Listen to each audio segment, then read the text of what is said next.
And the mere fact that every time he talks about going back to war, oil prices rise and the stock market falls tells you that those two institutions understand full well that going back to war doesn't make sense.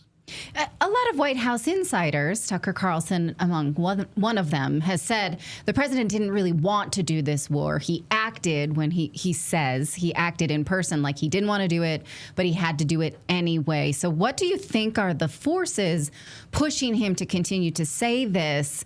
Do you think it really is about a nuclear weapon, or is there something else? Well, I think that the New York Times has written two big articles on the decision-making process, and the second of those two articles in late March, which was based on extensive interviews, pretty much lays out the story.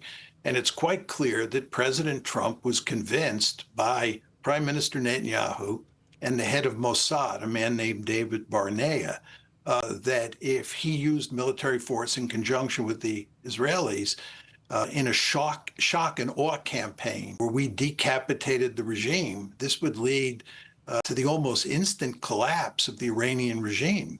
There would be a popular uprising from below, and the end result is that some kind of regime would come into place that would dance to our tune.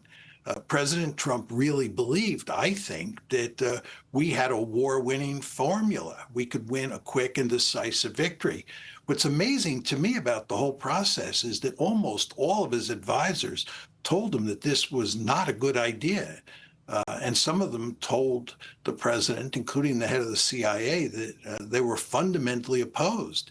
And General Kane, who is his hand-picked chairman of the Joint Chiefs of Staff, told him that we had no war-winning strategy.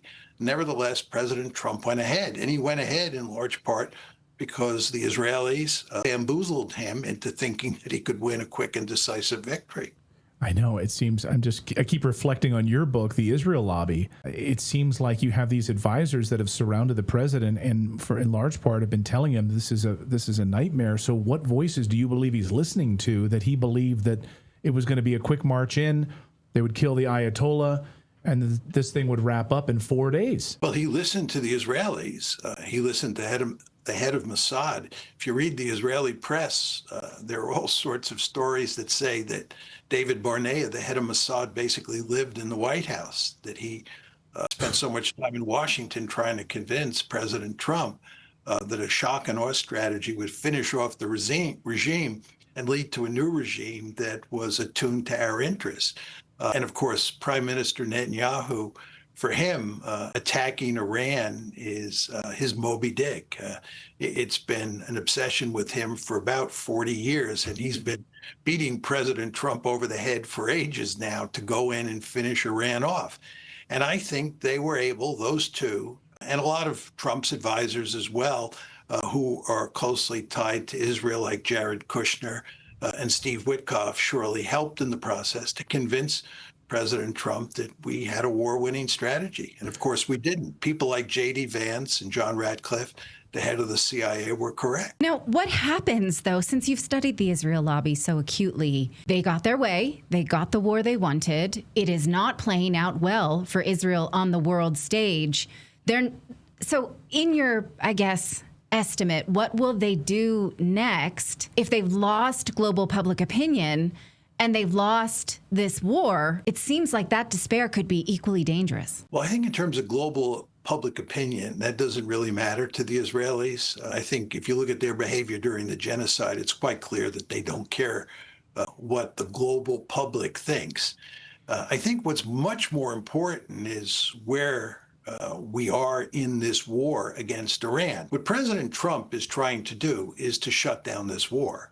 He wants a settlement. And the reason that he wants a settlement and he's willing to make compromises with the Iranians is because he understands that there is a real danger that the global economy will go off a cliff. And President Trump, therefore, has a deep-seated interest, to put it mildly, in ending this war as soon as possible. But the Israelis do not want him to end the war because the Israelis understand full well that we have failed to achieve our objectives in this war. It's really quite remarkable when you look at what's happened over the past 50 plus days.